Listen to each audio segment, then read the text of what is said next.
Okay.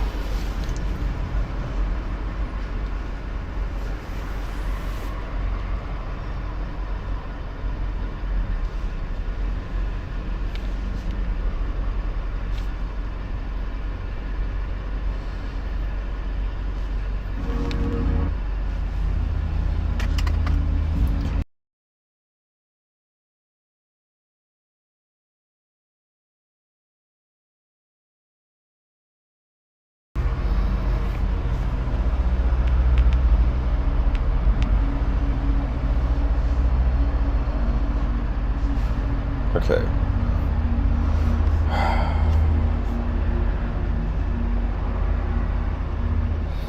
So an unknown self appears in an unknown world.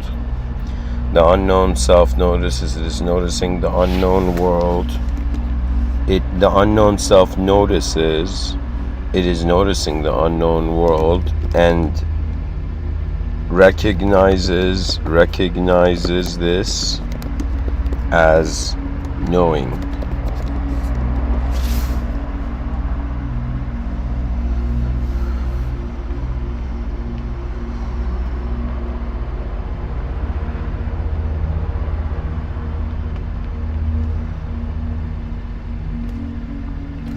So what it is that it's pretty much this.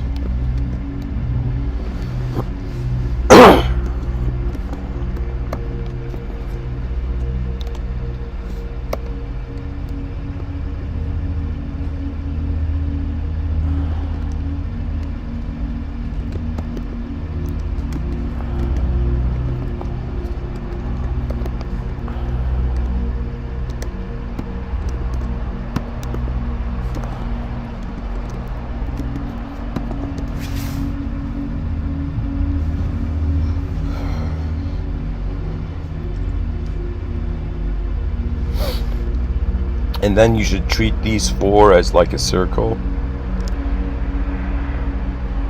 So then we have the possibility of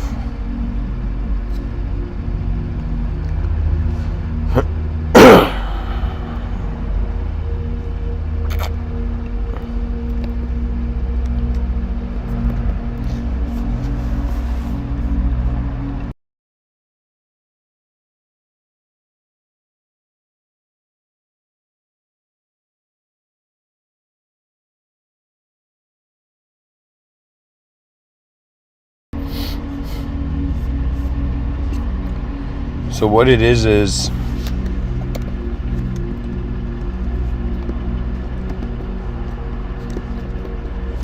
yeah, there we go, and then it repeats. So it's like this.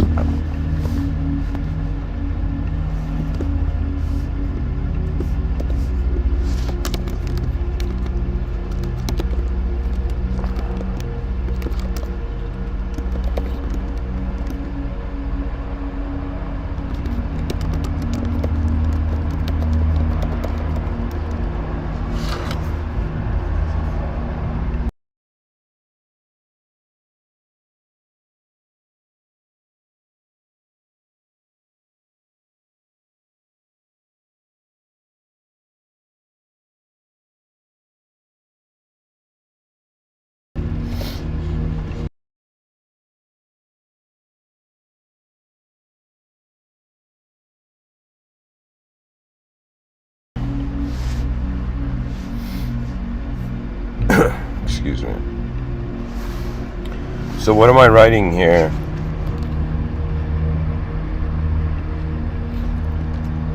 Oh my god.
So what am I writing here?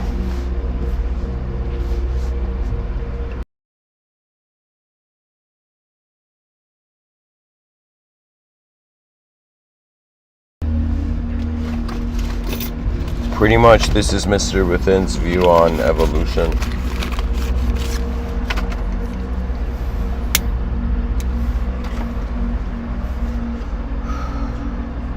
So the unknown self and the unknown world pre-time.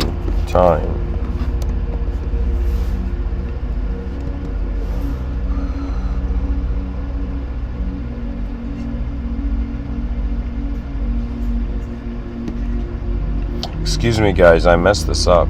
Oh my god.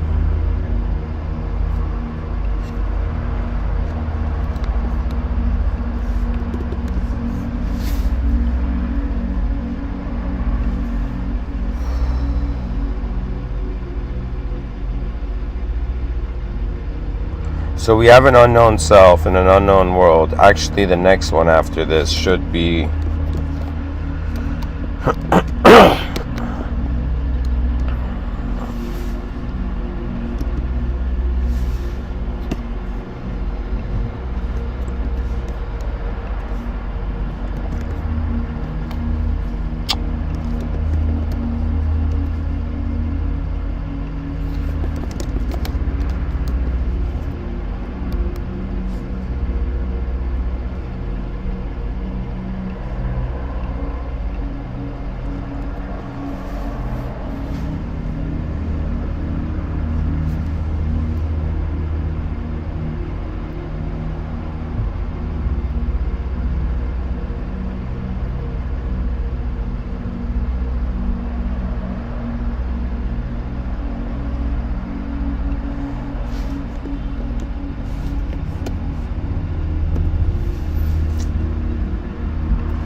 there we go.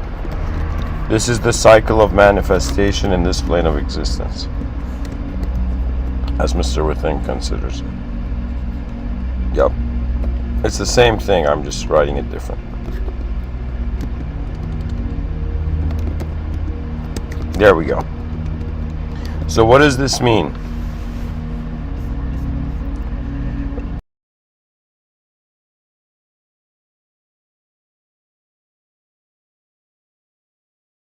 This means that the unknown self and unknown world, this is pre-time, this is pretty much a question mark, dash. The unknown self in a known world. Sorry guys, actually no, I was correct. Forget everything. Forget everything I just said. Let's just come here, yeah.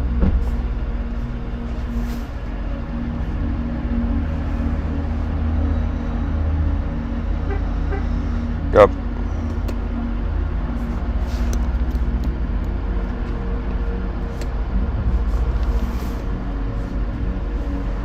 So this is pre-time, question mark. This means that at the beginning there was an unknown self or an unknown world, or there was just the unknown world. Man, I've explained this, what I'm trying to explain here, I've explained it better in so many other episodes. Okay, first we have an unconscious world. There's nothing in it. Then we have an unconscious self. So unconscious world, just planets chilling. Unconscious self, evolutionary bodies separate to the earth, began moving without knowing, began moving unconsciously. So this is another way of saying the unconscious self is the moment of, it's just the body. It's literally, there is no mind, it's just force in the body. Okay? And then the instincts is how, like, you know, the DNA and the genetics have some memory of the environment.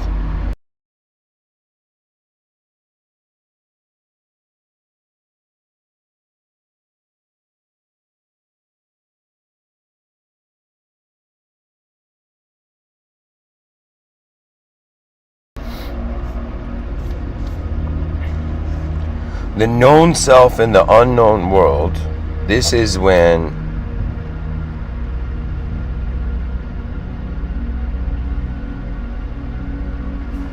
oh no, I got it. I got what's missing from what I'm doing here.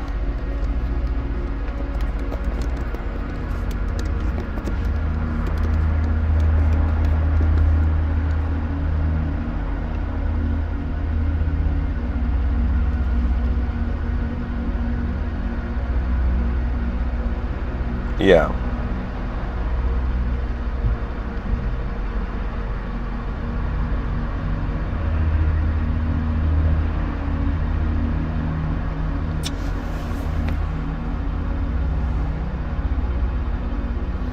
First there was an unknown world. Then it became unknown self and world. Then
Then from the unconscious self, we go to the conscious self.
So the conscious self is this idea. Is this on mute? Okay, now. So the conscious self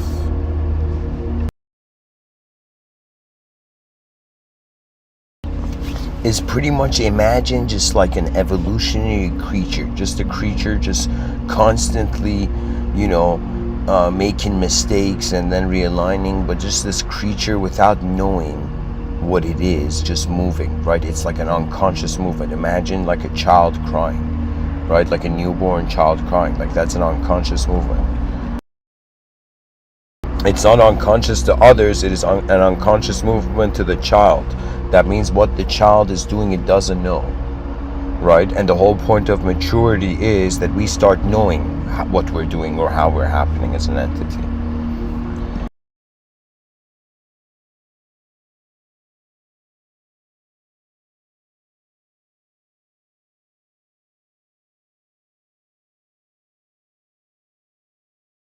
So pretty much, like here's the idea.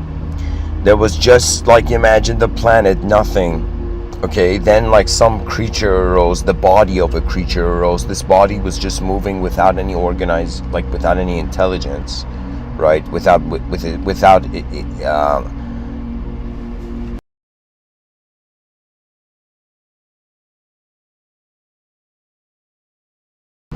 how should I put this? The creature was moving without knowing it's moving, pretty much. Okay, that's the unconscious self. The conscious self is when the creature notices it's moving, and somehow it notices either its reflection, it either notices other human beings, it notices its hands, it looks in like ice or something.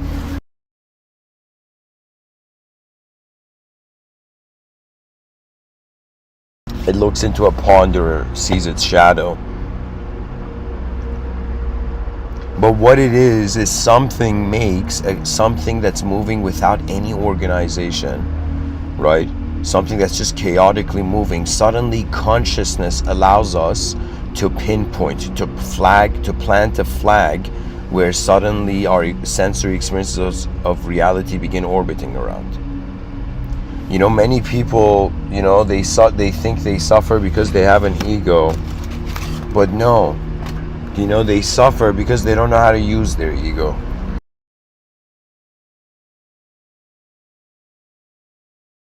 The ego is an Iron Man suit. If Tony Stark is having dinner with his wife and kids, he doesn't need to wear the Iron Man suit. He doesn't need to have an ego. For example, for me, something that I've it's just, I think in just Iranian culture, Persian culture, I think in many cultures it's there. But the idea is for example, those who are younger than me and those who are, what do you call it? Like senior citizens, the youth and the senior citizens, pretty much my realization through 31 laps around the sun has been to, in some sense, communicate without any superiority complex, without an ego, without a conviction of what the moment's value has to be.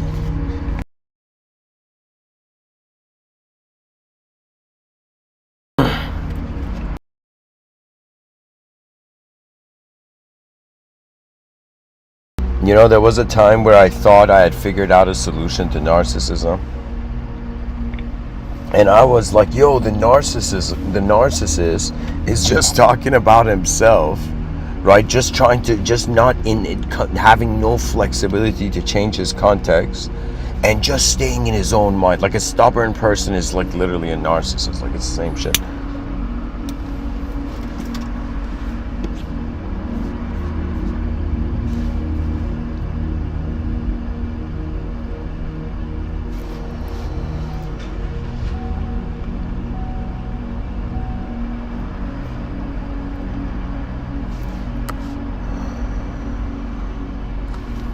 Guys, today something hilarious happened. I had a long drive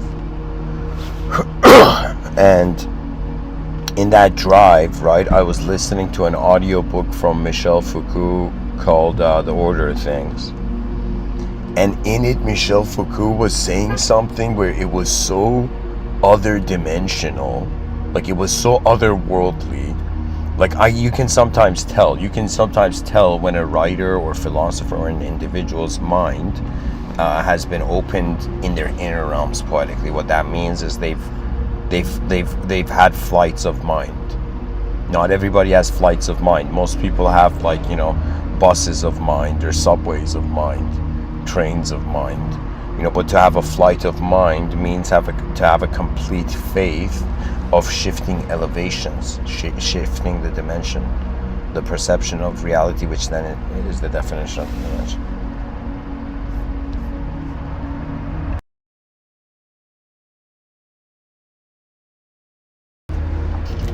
So the conscious self is literally 2023. Round of applause for all the conscious selves in the world.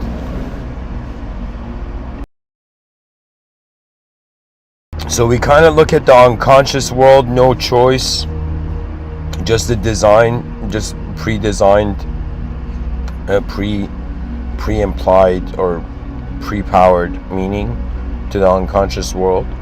And then the unconscious self, the unconscious self is the animal body that still doesn't know it's an animal body and has, like, it is physically separate from the world, but it doesn't know it's physically separate from the world yet. Okay, that's that phase of evolution. Call it the sleeping sapien.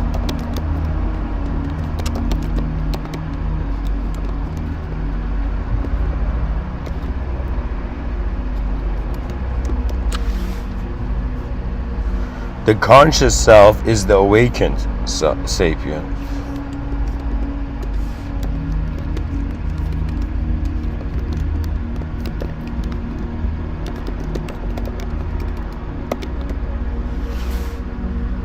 Now somebody's like, yo, Mr. Within, if you're saying this is 2023 and this is obviously like some point in the past, primitive ancestor, unconscious world is like hilariously the non-existential humanity. The unconscious world is literally, best thing I could say is inconceivable. You see, they say God, idea of God is inconceivable, and for me that is one of the most magnificent ideas in religion. Okay, that the truth of man is beyond man. That's an incredible idea.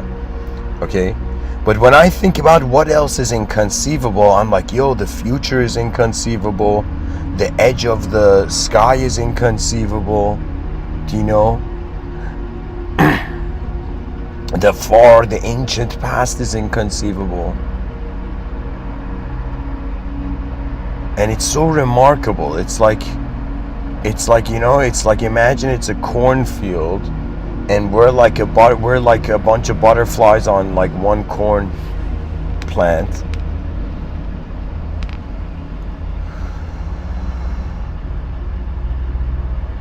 Corn beam.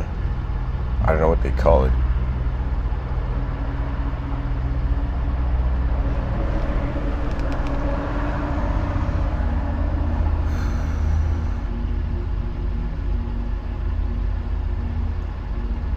Or anyways, what I'm saying is there's a vastness here. You see all the whole species, 8 billion creatures on a rock, fighting over truths, competing over truths. Do you know what this is? This is ignorance. Why? It's not ignorance as if they're ignorant individuals. No, it's ignorance because there is such bigger games to play. Like our species is having species civil war. And it's playing in some sense as theater. You know, there was a time where, you don't know, this was like something where I think when I was, I'll say it this way. I thought about like, yo, the United Nations is called United Nations, but the nations are separate and they're acting in unison, which is good, which is a great step. You know, the United Nations is, incredible. At least we have that, better than nothing, right? And so I was thinking in some sense, what would be the best metaphor to see the leaders of all nations, or to see all nations, just all nations as. And I thought about which metaphor, and I thought about my childhood, and the metaphor was right there. It was the metaphor of a classroom. This might sound bizarre, but all the leaders of nations, which are actually the representative of the whole nation, are children in a classroom, and the teacher is the whole world. That's what's missing. Do you understand? So what I'm saying is, in a classroom, when you see like two students fighting and none of the other students are doing anything, right? They're all watching, and everybody's waiting for some invisible force to come and break it apart, right? But in reality, we have to imagine two people are fighting, right? And one smart kid in the middle of the classroom comes in, yo, guys, come outside. There's something crazy happening in the hallway. And these two kids who were about to fight and beat each other, they all come in the hallway and see there's nothing going on. And then they're like, what do you mean, man? And they both get angry at that guy, but then their state has changed and they're no longer physically fighting.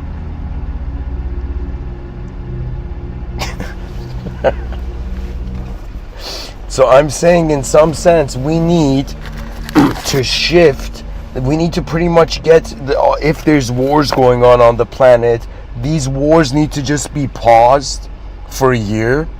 And in some sense, there's like, I don't know how to say it, like, it's kind of like, if chess isn't, if checkers isn't your thing, like, try chess. Do you know what I mean? Like if in one manner, like, a problem's not being solved quickly, then in some sense it's, I don't know, in one talk I said that a video game company should go to the UN and create a video game of the exact replication of the military power of each nation. And if nations decide to go to war, instead of like millions of funds that should go to each nation's like ability to grow and expand, right? Instead, they play because it's a battle of egos. The egos can battle it out in cyberspace. So it would be the same thing. Do you understand? Something that is physically being played out can be played out in a cyberspace, and the egos that started it are not even physical in the first place. Many people have desires, but they don't ask what it is that's desiring what they desire. You know, I'll tell you this. There was someone I had an incredible attraction for. Some person I desired, and then at some point, even though I was just going based on emotion, I was like, why though? Why do I desire this person? And that thought was so revolutionary for someone who's like, you know,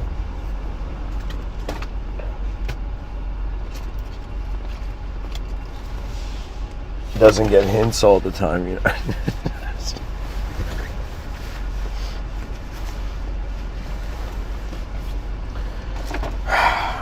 So anyways, what I'm pretty much saying, unconscious world, we don't know what's going on.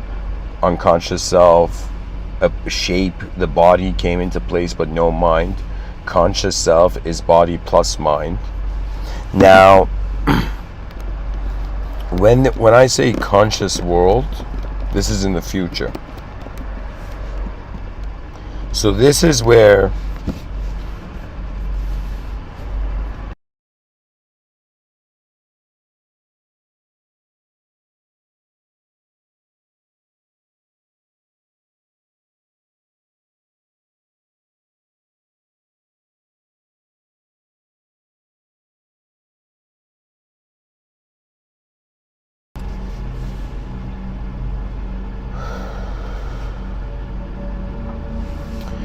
the conscious world, guys, I don't know if I can explain it with words or language, but pretty much it's the idea that there was an unconscious self and there was an unconscious world, and then the unconscious self noticed the conscious self.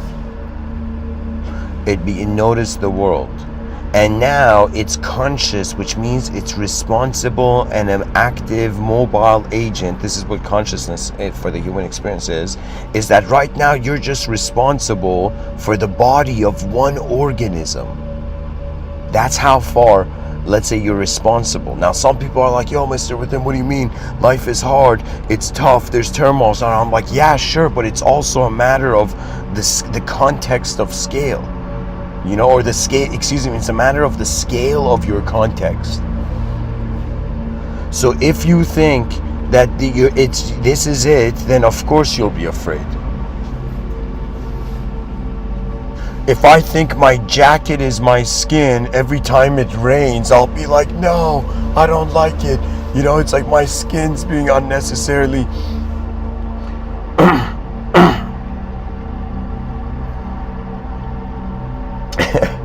it's like, is the sky forcefully, you know? Anyway, what I'm pretty much saying, it's identification with the nature of that which is. Most people, you ask them what wisdom is, they will say wisdom is to look at something and see it as it is, not as you want it to be, as you wish it to be, as you desire it to be, and all of this, as you feel it to be. Just what is it at its core?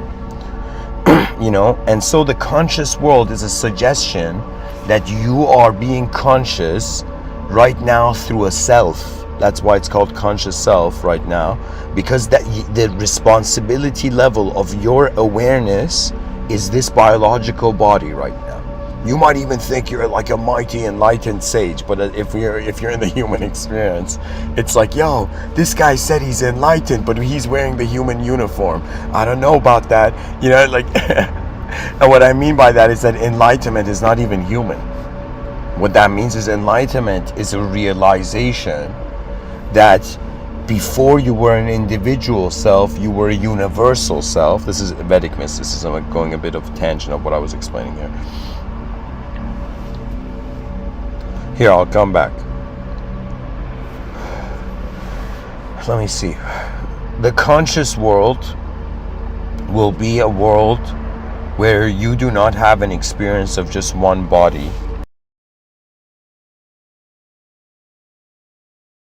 Right now in 2023, human beings have one biological body, okay? And let's say for now, for the sake of, value, just to give it something, give it shape. It's like right now, human beings in 2023, if this lecture is carried on into the future, in 2023, it's pretty much one biological body, one natural mind, but an incredible fascination and beginning, like the snowball is beginning to roll, of a reliance of a biological natural creature on its unnatural creations. When human beings suffer in culture, it's either because of two reasons. Either their ego is not being fed the unnatural, or their soul is forgetting the natural. You see, this life is very strange. I ask myself, why do I have a past? Like, I don't know if people will ask this question, but I wondered, like, why do I have a past?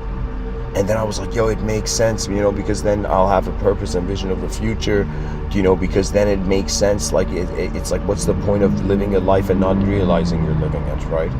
Like, that's the whole point of we're trying to get a species from subconscious artificial living. Right now, anybody who's alive, anybody who hears this talk, can you say that civilization right now in 2023 is advanced?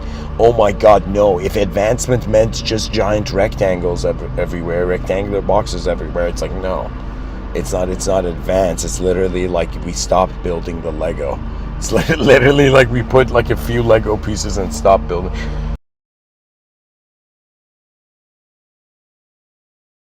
And Elon Musk, I remember, he came in one video and he's like, I don't get it.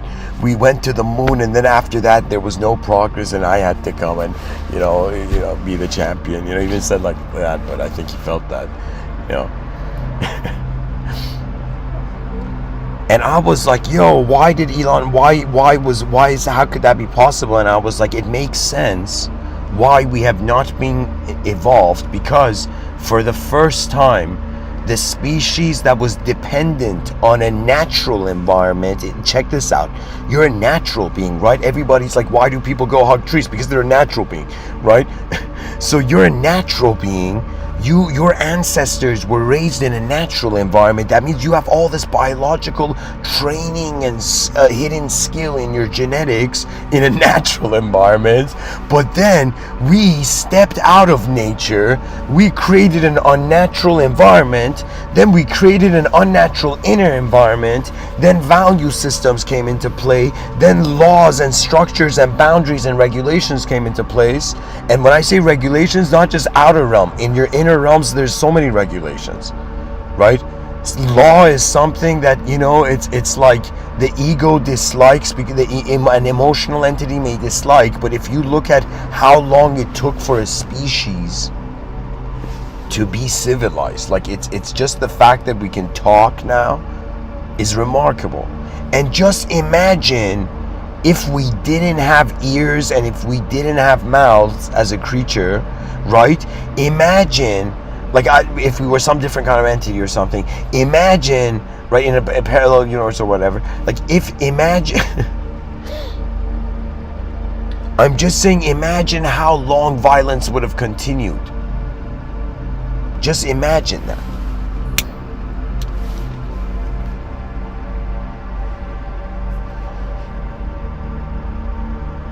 It is our communication that has ascended us to a non-physical level where the materialist perspective denies and the immaterialist perspective like worships, but in reality it's something to communicate to.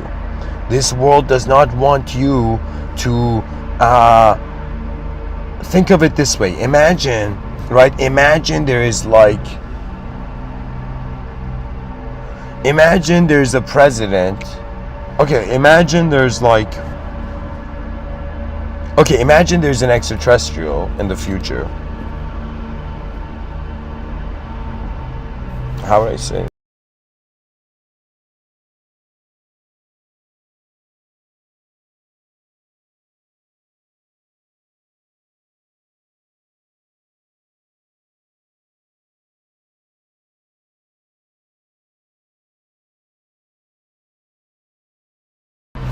I'm pretty much saying all those people on this planet that have done some type of ritualism to access the higher dimensions. Imagine like, yo, the person like grabs a stick like ancient shamans, you know, a stick like, and I don't know, a leaf and like, I don't know, a bone and like some other fruits or something, and starts like doing this weird, like strange ritual, right? And it's as if, imagine right then, there's like an advanced being, right? There's like that, and the extraterrestrial or advanced being is like in an invisible dimension watching this guy and being like, yo, what are you doing, man? Just to try to communicate normally. Concentrate on what could be here, not what you want to be here.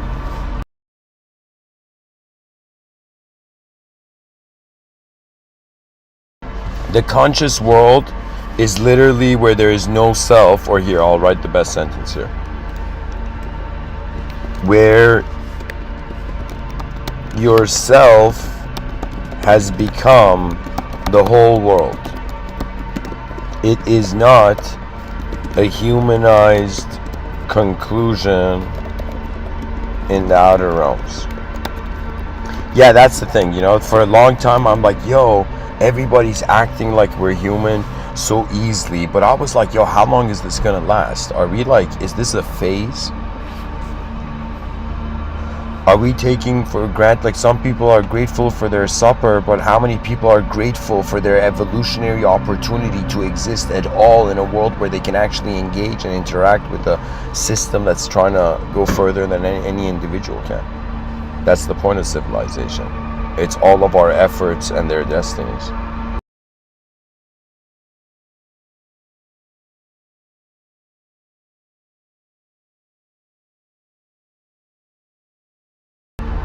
So the conscious world is another way of saying you are no longer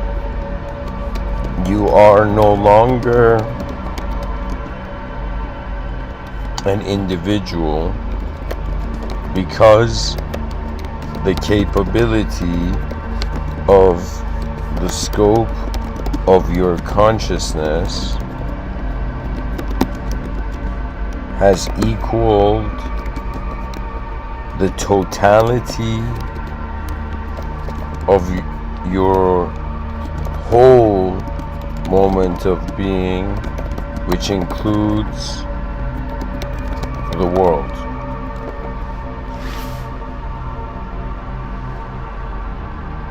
So what this means is that the conscious world, I'll give this in certain talks I've said here, I'll just to animate this 3,600 years from now, when humanity steps beyond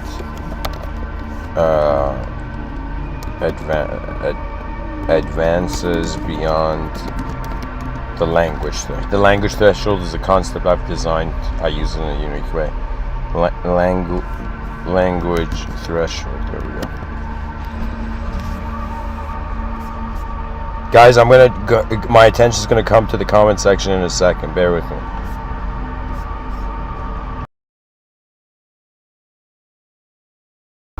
So think of like, what's the point of consciousness?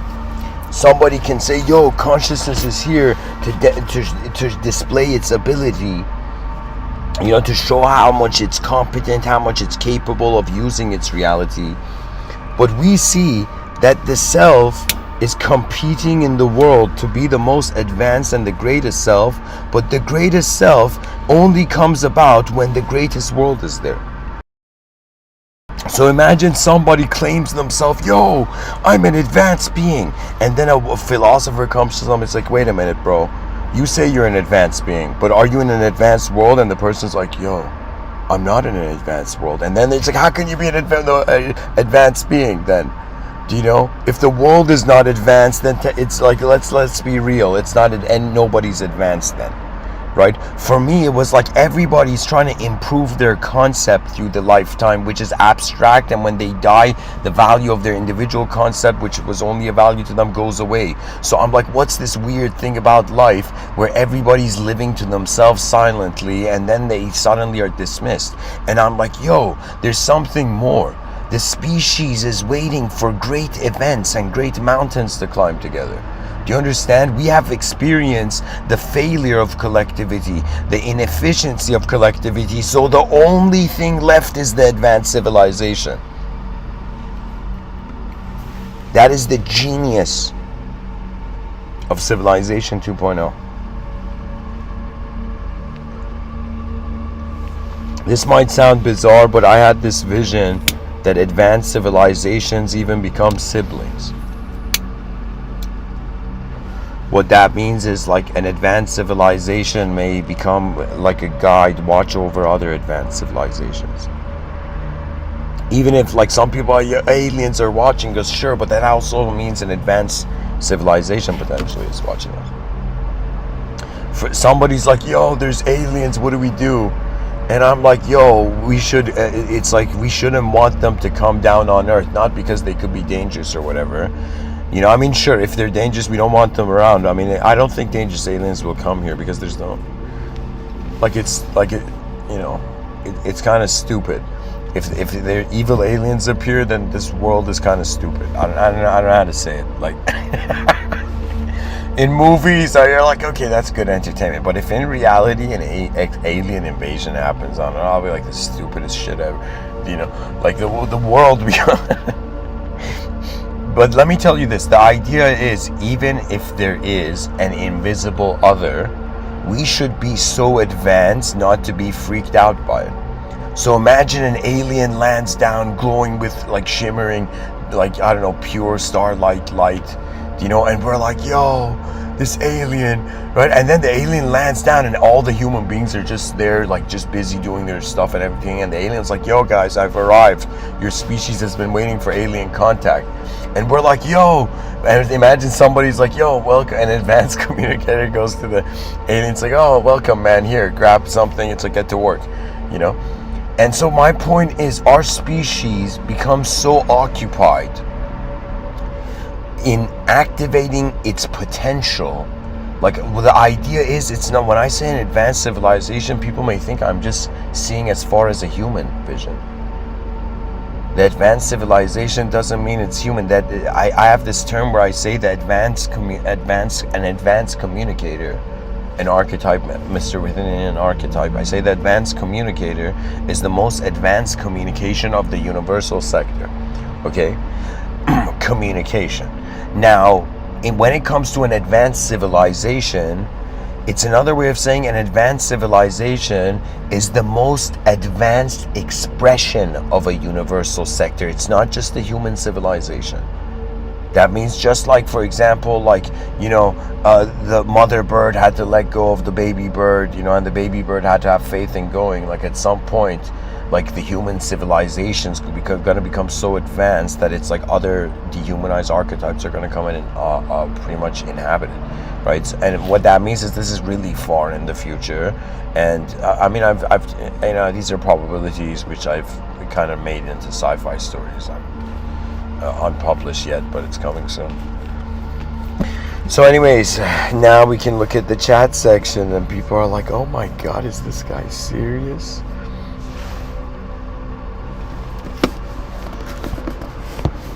Alright guys, if the comments are like poetic expression, I'd be, you know, I'm silently, like, you know, giving you a thumbs up, you know. But if it's an actual question, that'd be like, you know, interesting.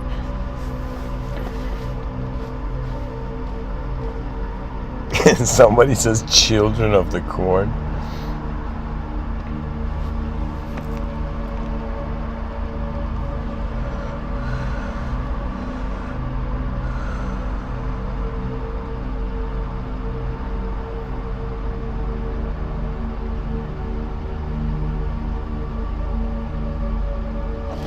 Alright guys, I'm reading the comment section and I'm not finding anything I can engage here.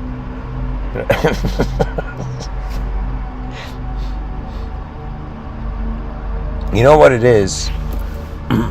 It's just about questions. You know, there was a time I thought like, yo, there's a certain definition of success, there's a certain definition of failure, and I'm like, yo, it's just these creatures on a rock in the middle of nowhere, and the intelligence of these creatures is dependent on the questions they naturally have. Do you understand what a question means? A question means how open is this system you're in. Answers close a system, or a closed system, closed worlds. Questions open worlds. They're suggesting the extension, right? And to be honest, it's based on I had a math teacher in Iran, right? His name was Mr. Tehrani. And this guy, I remember he shared a story that at the time I wasn't a good student, granted. You know, he was sharing the story to inspire me, right? But this guy shared the coolest story, that this story years later was like literally a seed that was planted in my mind and literally opened up, and suddenly I understood its brilliance, yeah, its value, okay? So Mr. Tehrani, this is years ago, this is when I was just a young lad, you know, a wee lad, you know, as you know, Napoleon wouldn't say, you know.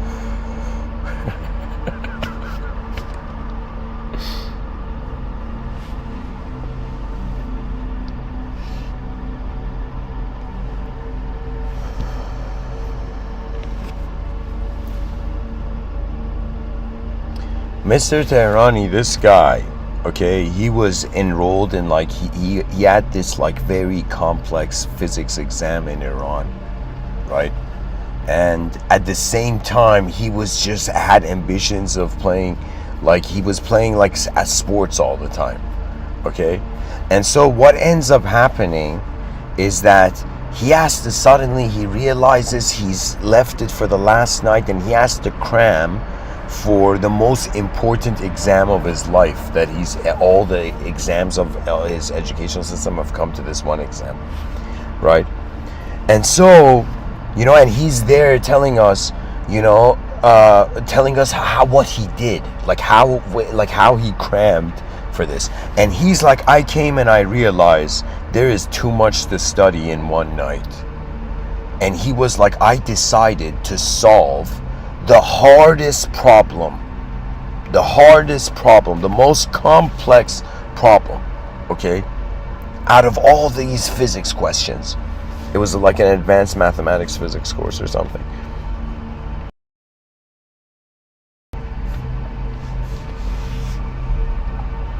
And so this guy spends the whole night ignoring all the other questions and just mastering and learning and understanding the ideas and the concepts behind the most complex problem, right? And then the morning happens and he goes to the exam, okay? Mr. Tehrani goes to the exam. He hasn't slept, he just goes to the exam. He sits at the exam and he immediately goes to the hardest problem and solves that first. But then he realizes, because he's solved and understood the most complex idea, he has understood all the other ones. Even though he wasn't familiar with the questions, he had understood the context and exactly what he had to do. And I don't know, he got like a very above like 9 in Iran, it's out of 20, so he got like 19 point something, like 19.3 of a score.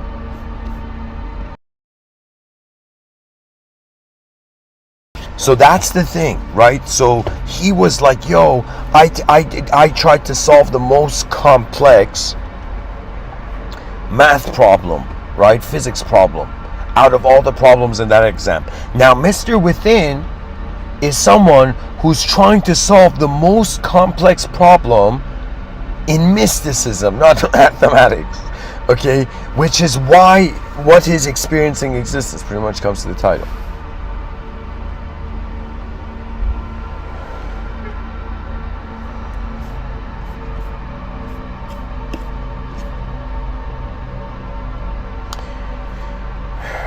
So anyways, I think I'm pretty much done here.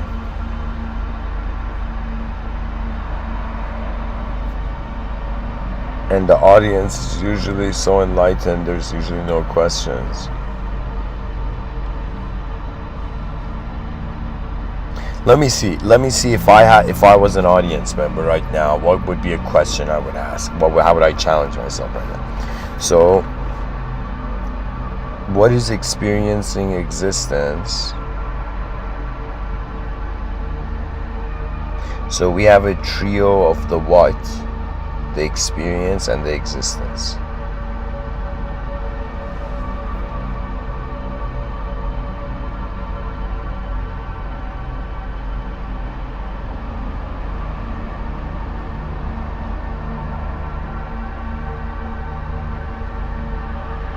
I would ask Mr. Within,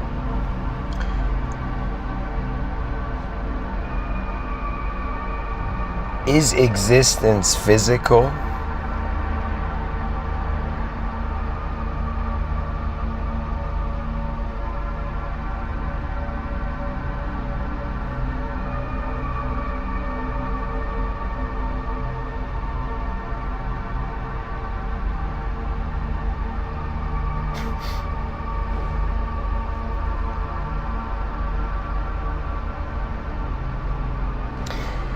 It's physical, but how we know it's physical is not physical. So we are non-physically knowing we're physical. And then they're like, yo, what is consciousness? How do we define how instantaneously energy and attention are being awareness? How do we define the instantaneity of experience and existence?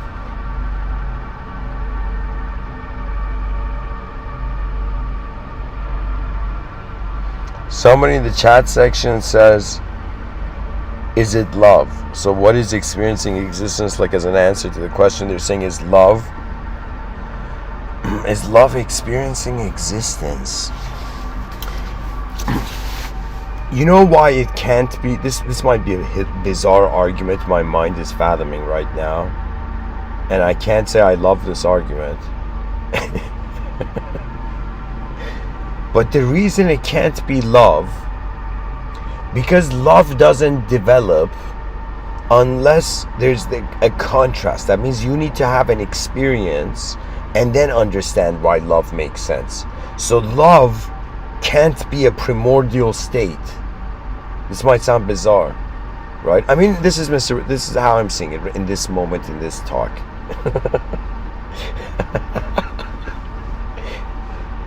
Imagine somebody's like, what did you mean by that? I'm like, nothing, man, just what I meant in this moment, in the space-time continuum, in this exact second that just passed, like Okay. If you're talking about divine love, then I can't speak for that, because divinity means it's beyond an object and subject's will. We are literally an objective existence, and we're subjectively experiencing ourselves, and it's this weird thing where we log into the conscious waking state in the morning so easily. We're content with being a biological entity, just being like a breathing creature, okay? so easily, like everything's just repeating and nobody's saying anything. Do you understand? I thought I was shy as a kid. The species is too shy to realize that it needs to revalue itself, not based on the mistakes of the past, but the potential of the future. The potentials in the future. Because I realized something about the mind. The moment you dislike someone, your mind can find all their flaws. Suddenly you see, this guy's like this because of that.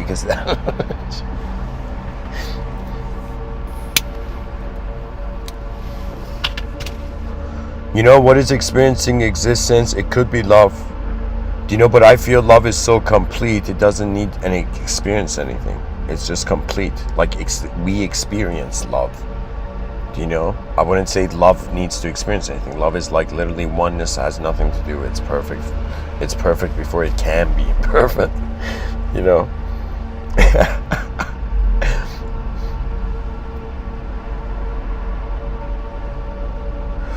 Can you imagine somebody like, yo, man, I don't know, duality sounds like imperfect oneness to me.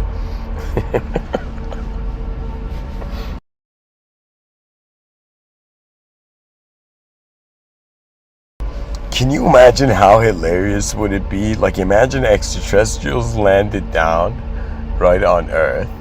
Okay. This is a hypothetical setting, guys, okay? Imagine extraterrestrials landed down, and I'm done with the notepad here. Imagine extraterrestrials landed down on Earth, and they asked, like, you know, the leaders of humanity, who are you guys? And the leaders of humanity were like, we're oneness, man. We're oneness. And the extraterrestrials would be like, what the fuck do you mean you're oneness? You're standing in front of me as a separate entity. You know, and they're like, no, man, we oneness. You know, we love. Everything's love. You know, and the entity would just, the extraterrestrial would look at it like, there's something wrong with these guys.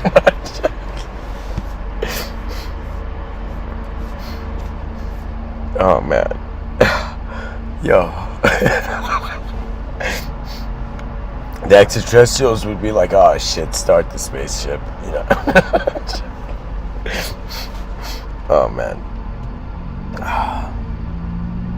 I'm giggling, coughing, breathing, living, dying at the same time. And they're like, yo, why are you a poet? You know? Like, you know. Oh man. Guys, the talk is, when I become silly in the talks, like at the end of it, you know, it's like, it's 9:09 p.m. right now. Like, I don't understand why there's so many people that constantly come in the chat section.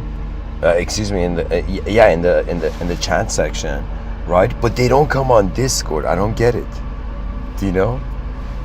It's like and my Discord server, it's like literally like I'm sitting there in like a lone temple, like, yo, it's like the temple doesn't have even doors. Like, where's everybody? No, I'm kidding.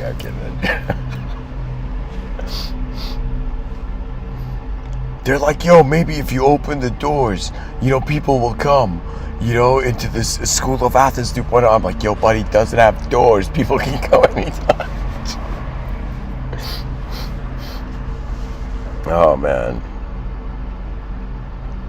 Guys, Discord is literally a platform that is just a voice platform.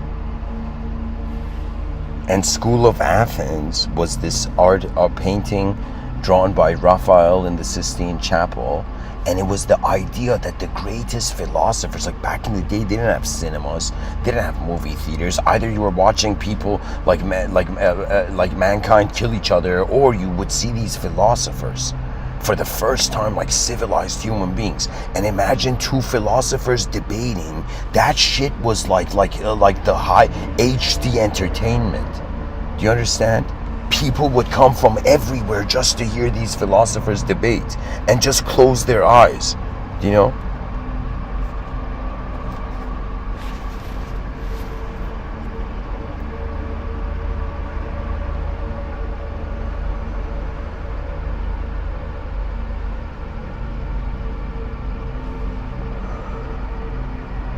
And guys, my mentality, let me tell you, this has helped me, is that any problem I see, I don't think like, yo, I want to solve this problem and that's it.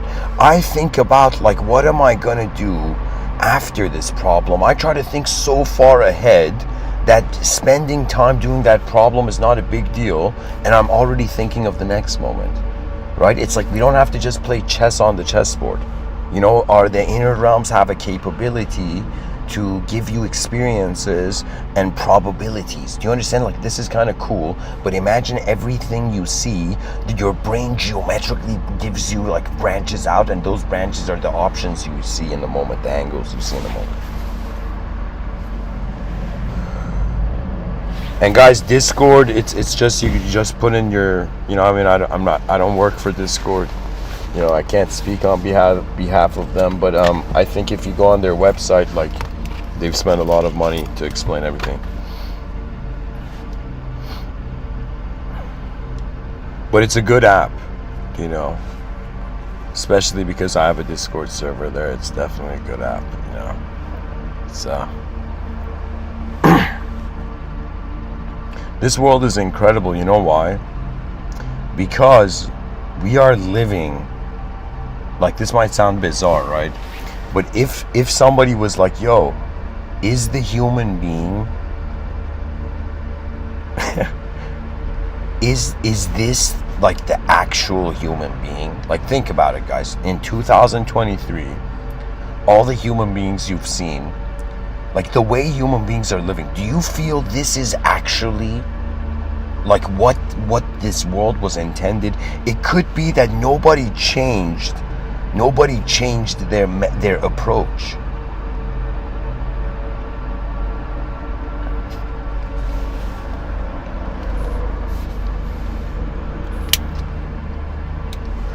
Guys, here, I'll help you out with the Discord thing. Just give me a second.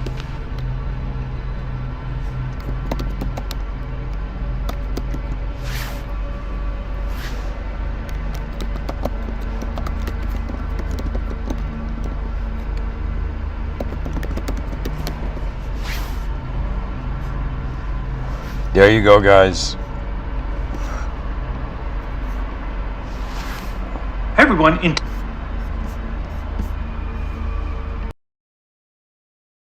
So some, some mighty soul has created a video, explaining, the questions that the chat section has. So if you click on this video, the thing about Discord, all your questions about Discord will be answered.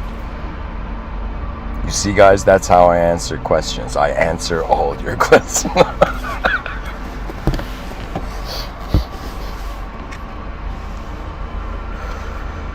And guys, it's like it's the Discord community's been around for a while, so there's like a community there. Friday, Saturday, Sundays, there's events there. And it's 9 p.m. based on the time in Etobicoke, Canada.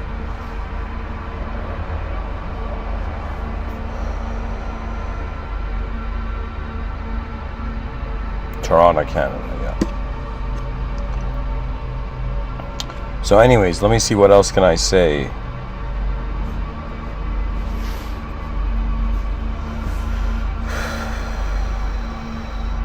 So walking ahead of yourself, I forgot to talk about that. So what did I mean walking ahead of yourself? I thought this beautiful idea that if somebody actually wanted to walk ahead of themselves, it's like, one way is you create virtual reality. Another way is you close your eyes and you practice walking in your mind. Just like a child learns to walk from the beginning, right? When it comes to your inner realms, you got to learn to walk in your inner realms. For me personally, I have enough comfort to close my eyes and start interacting with what I find in my inner realms. Did you hear what I said? That means you gotta, in some sense, like see, nobody can teach you about something that only you are seeing. So you become automatically responsible for the clarity and experience of truth. Okay? But truth is something that if you seek it as a concept, you'll never reach it. If you seek it as a context, it's an instantaneous being. This is the secret. I mean, it's not a secret. I mean, I keep saying, like, I could say, like, yo, consciousness is a secret, and everybody's like, yo, no, it's not, Mr. Within. Everybody's being conscious right now. And I'll be like, yeah, but it kind of is,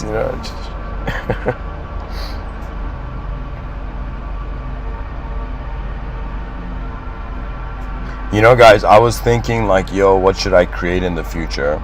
And I ultimately decided I'm going to make School of Athens 2.0 this advanced discussion center, like the world's greatest discussion coliseum. Imagine the coliseum of conversations, right? Or it would be something like the combination of, like, the House of Commons seating arrangement, but also with like, you know, a Colosseum vibe. Somebody says if you trust the inner world, it will take care of you. Let me tell you something I've noticed. If you just trust the inner realms, you will feel incomplete. If you just trust the outer realms, you will feel incomplete. If you trust your whole moment, or you try to find the simplest version of yourself in the moment that is in some sense being,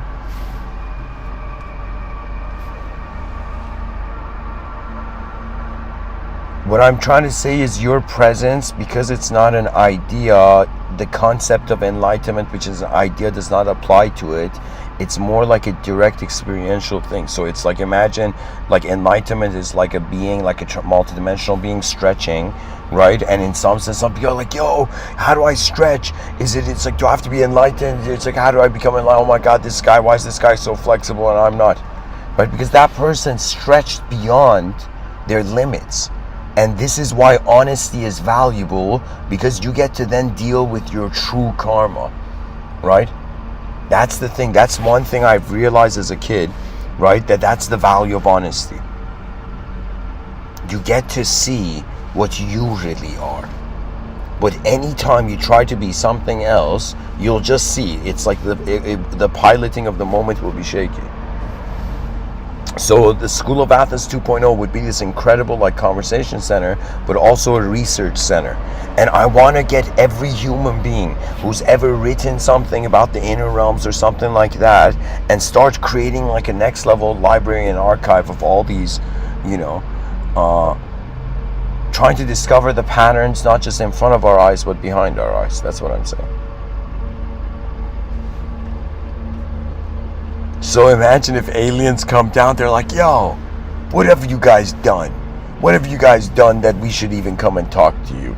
And we're like, yo, we've started this advanced conversation center, which is connecting us, networking the whole species, bringing forth a sort of invisible appreciation of a collective mind, which is our own efforts. Pretty much the idea is you can either worship two things. Worship something that is not from your effort, or worship something that is from your effort. If something is from your effort, we say that's man-made. If something is not from your effort, it's like, you know, it's nature-made or divine-made and whatnot. Divine forged. I don't know why I love that. Divine forged. Divine forged words. Glowing in a void. That was everything, nothing could. That was everything, nothing could be.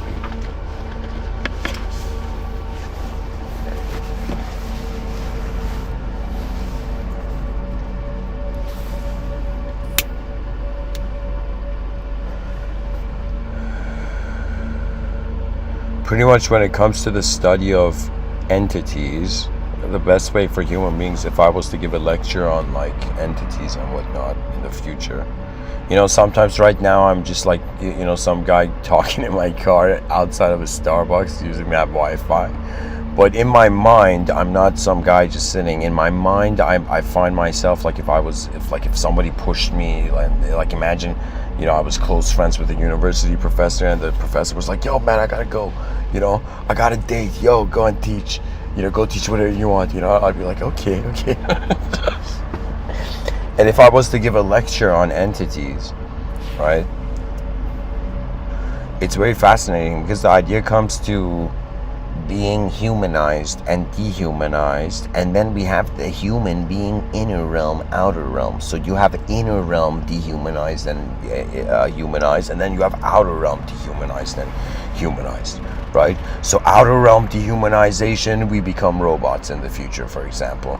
Inner realm dehumanization, we forget that we are a biological entity. We stop acting like humans. We stop acting like individuals. Can you just take it in that our differences, it's what's adding uniqueness to the moment. Like, it would be weird if we all looked like each other, no? That would be some weird shit. Like, like we existentially have similar structure, but we don't look like each other. DNA is different, right? But it would be like, what I'm trying to say is like, in the outer realms, we don't clone ourselves, right? So how come in the inner realms, ideological systems are trying to clone people? I'm pretty much like, yo, you know what it is? Pretty much, let me tell you how my heart would say it. I'm like this being, this human being, that suddenly at some point noticed his species sinking, like being defeated. And I was like, yo, the enemy is not just outside, like inefficient systems, but the enemy is also internal inefficient acceptances and conclusions, right? Views. So I was like, there is this war of wars happening, this multidimensional war where some people are fighting with themselves, some people are fighting with others are fighting with others, you know, some people are fighting with their world, some people are trying to save their world. It's all of this, this massive battlefield of all these systems being implemented, right, in collision. And do you know what my heart felt like? What's the genius chess move? As if I stood in a corner of the battlefield. Imagine like I'm someone who climbed up a tree and at the beginning just started to see the battlefield, started to see how people fight. Do you know, started to see, and imagine there were no archers around, or I wouldn't climb a tree. You know what I mean? But I don't know if somebody would throw a sword, like you know, two-handed throw a sword like an axe up a tree. I mean, that'd be like probably dangerous. Yeah, I mean, it'd be too dangerous to climb a tree. But anyways, I'd look at the battlefield, right? And I felt like okay, let me say it differently. I felt like my soul like an eagle, right? Or my mind like an eagle flew into the sky of my soul. And I was in some sense watching this battlefield, and for a moment I was like, what could be the one thing? Like, I was challenging myself. I was like, yo, what could it be? One simple solution to all of this. If there was, let's say it's impossible, but if there was, what would it look like?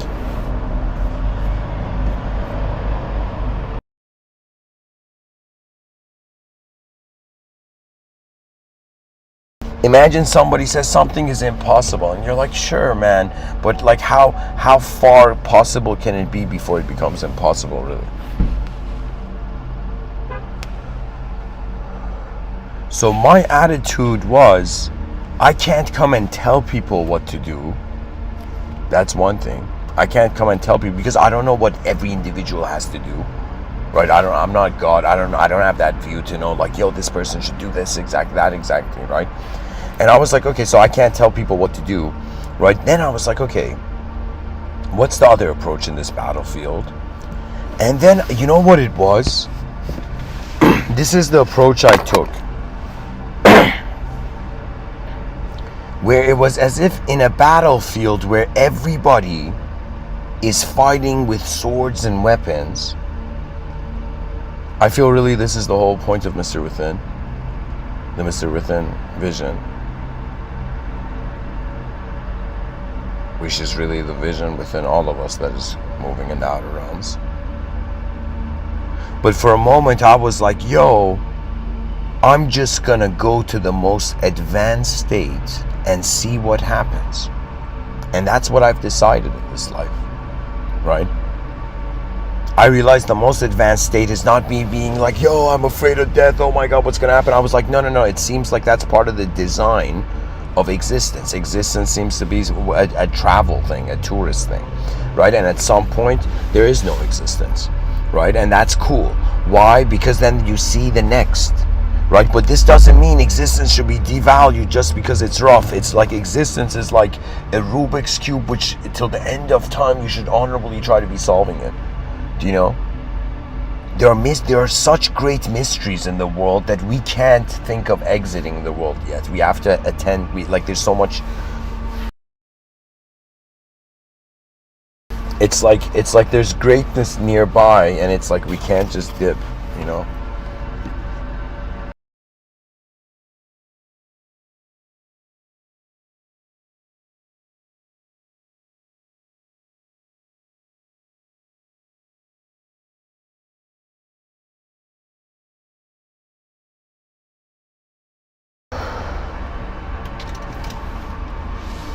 So,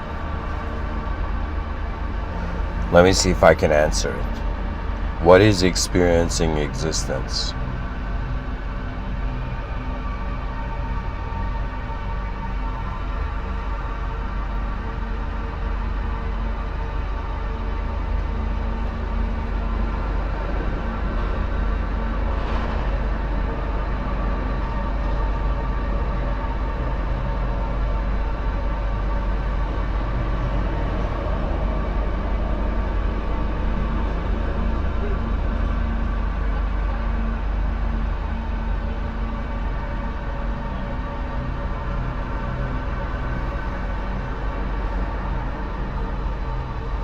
Every emotion we have that we may think is spiritual, on some deep level comes down to temperature. People might think this is bizarre what I'm saying. But there's a state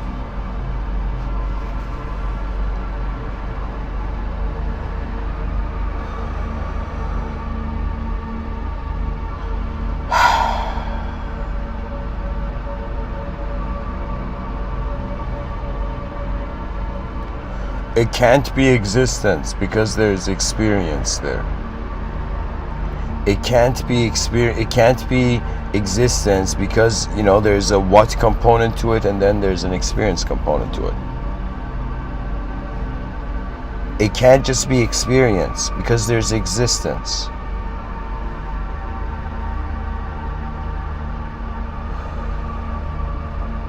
Do you understand? So we can't just have existence because we're experiencing it. We're like, yo, we can't just be a body because we're aware that we're a body. It's like, so that means there's a mind. But then we're like, yo, we can't just be a mind because we need a body to be aware we're a mind. So we notice immediately the experience of existence is a dualistic mystery, but an instantaneous truth. It's kind of this bizarre thing that who is aware of this in simulation. Think about it. Imagine you're someone who you think this world is a simulation. Okay? Just think about it. Who is aware that there is a simulation? And how can you be aware there's a simulation? In order for there to be a simulation, there has to be a truth. There has to be an original before there can be an echo.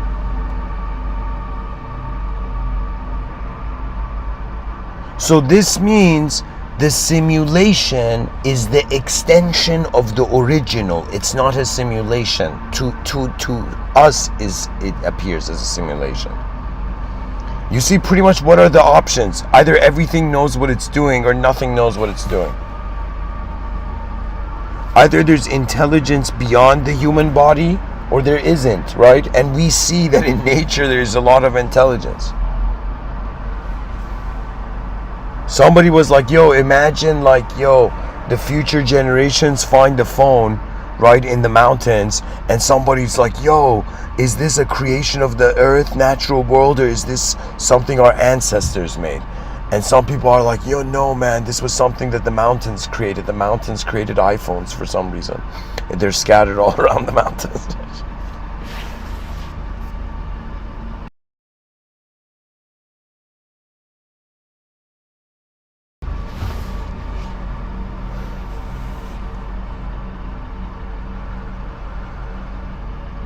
So the idea is that there was a company, there was a creative process behind that phone, implying a creator force. A creative force. A creator force, that's a better way to say. So what does that mean? That means they're gonna be like, yo, who made this phone? It wasn't the mountains, it was the human beings, the past civilization. It's just about ability. The most important thing, that means if it was as if, like, imagine there was a human being that asked the logos, yo, what do all human beings need to learn? Like, what should they all focus on? What should they concentrate on? And the logos was like, yo, level up, skill. Do you understand what skill means? Skill means you have mastered some part of your inner realms. which then you can use that mastery in other areas of your life. So many people looked at polymaths and they're like, yo, how can this guy be an inventor? How can he be an artist? How can he be a writer? How can he be what else was he? A philosopher, an astrologer, a politician, all of this. But how could this guy be all of these things? How could he be talented in all of these? These people were called polymaths. And you know how? Because the ability they find in one dimension, they understand and cultivate that ability to the degree that it becomes not hilariously part of their memory, but becomes part of their nature. That means I'm some being that has cultivated in this lifetime since 1991 up to 2023 as a human being an explanatory ability. Now, I personally think there's not going to be I don't think, like, to me it doesn't make sense for there to be another life, do you know? Because it's not an individual here anymore. But at the same time, if there was another life, I feel like I am building the momentum of a creature that, as a being, as a transcendental being, I'm building in this lifetime a momentum of an explanatory striking force. Do you know? At least so far. Do you know? I don't know when there will come a time and how it will come. You know, the coolest, this might sound bizarre to people, right? But some people are like thinking about the afterlife and all of this, but for me, I don't know why. It's kind of like I couldn't know my birth, but I'm very fascinated to see how the world treats just I think everybody's fascinated, has this fascination, right? It's just the human fascination, right? But I'm fascinated to see how in my last moment, how the world, everything from the elemental kingdom, mineral kingdom, plant kingdom, from the outer realms, outer kingdoms, the inner kingdoms and whatnot, the inner kingdoms of the psyche. And I realized that it's ability, and ability means you have an opportunity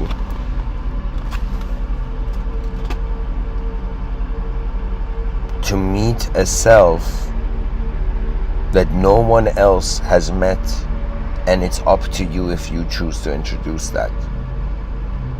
It's so bizarre. Like, a person can have all the type of analysis they want and all the type of emotions they want, but life in the outer realms really comes to decisions.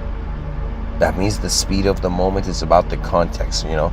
For me, before I had made a decision on who I want to be in this lifetime, right? As a being, I was like, yo, I'm a writer. That's it. Just keep it simple, you know. Plus, being a writer means you can work anytime. Yeah. It's like, yo, can I borrow your napkin, sir? It's like, why? It's like, I'm working, goddammit, I'm working.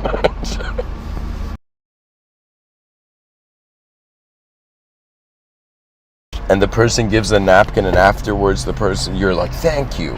And then you're like, oh, can I also borrow a pen?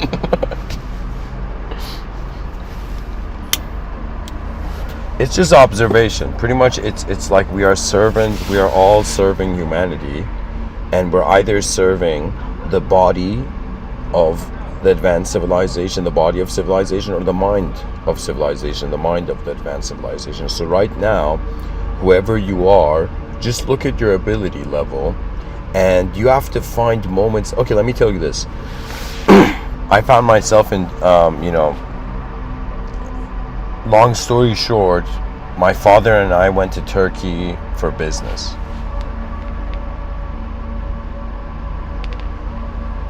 And there was like this tourist thing for like Iranians, you know. And so we go on this tourist thing, and they had wine and all of this.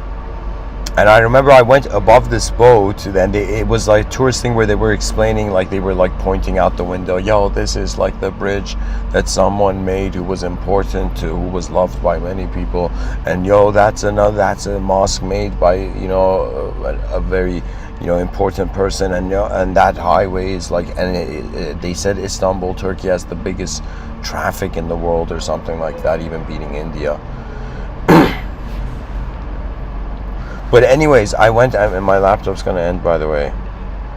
6%. Okay, I could get this on. So at that night I found myself, you know, just kind of like a little bored, and you know, requesting a little bit, you know, calling the waiter a little bit more than necessary. And I went into the top of this boat, and I sat there and I lit a cigarette. And guys, smoking, of course, obviously is not good, and best time to quit smoking is before you smoke your first cigarette. It's like unnecessary hassle. But anyways, so I sat down there, I lit my cigarette, and I sat down, and there was a couple there. And there was this other, like, older gentleman, right? There was a couple that was older than me, and there was this other gentleman there.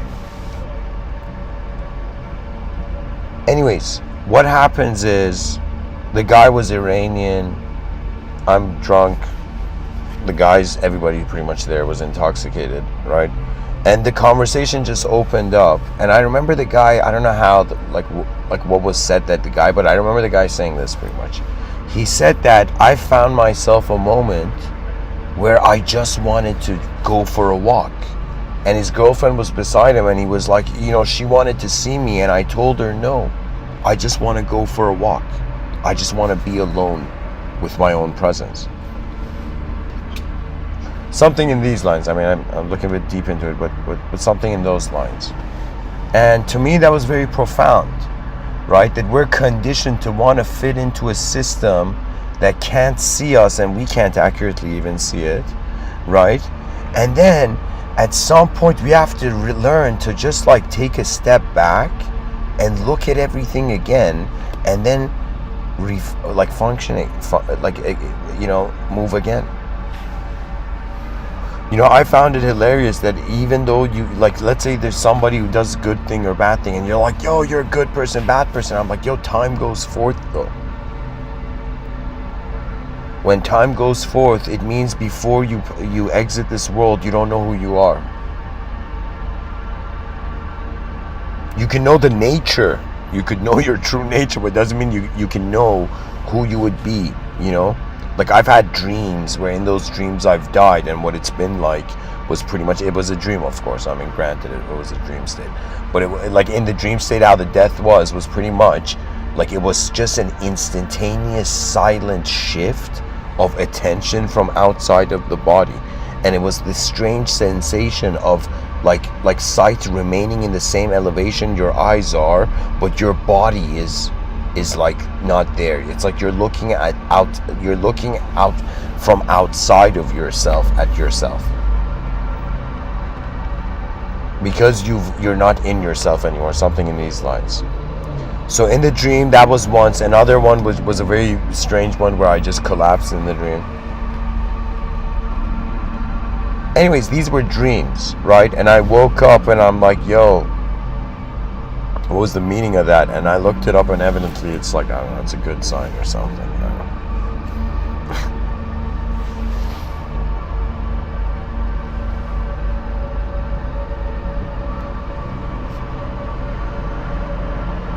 know. So, anyways, guys, thanks for listening. My laptop is at 3%. So the Discord link is there, you know. Here, no, I gotta send the Discord link. They're like, you talking about Discord, but you ain't sending the link? Like, kind of attitude is this? Okay. And guys, the whole point of this community is a community for healthy-minded individuals to engage in discussion. So it's different people from around the world you'll see, and you know,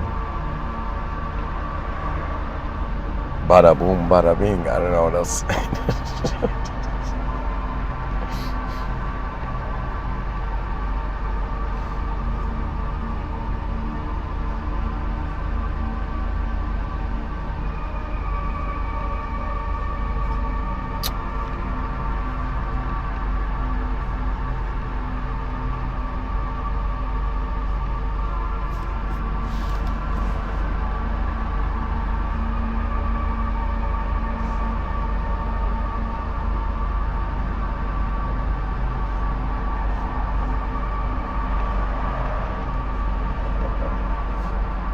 There we go.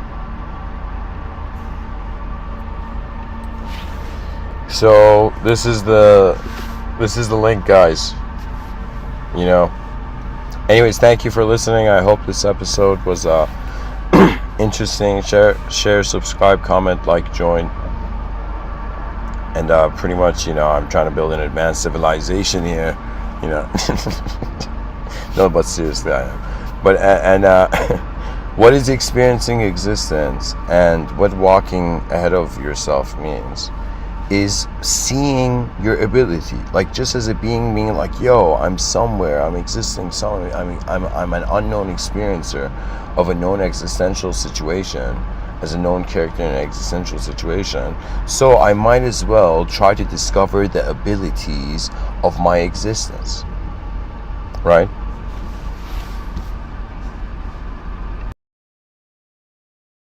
So it's this strange thing where imagine if you were, traditional spiritual view trio of spirit, mind, body, right? So it would be as if the spirit has entered a body and is in some sense as a mind maneuvering it, but the spirit doesn't know the secrets of the body and doesn't know the secrets of the mind completely.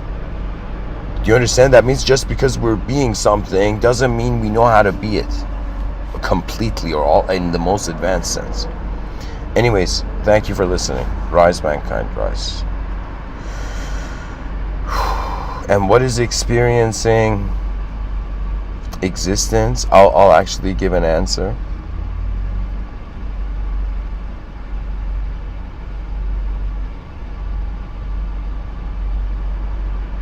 The future. But the future is timeless and inconceivable, in the sense of the collective nature of what our species will be. Thank you for listening. Namaste.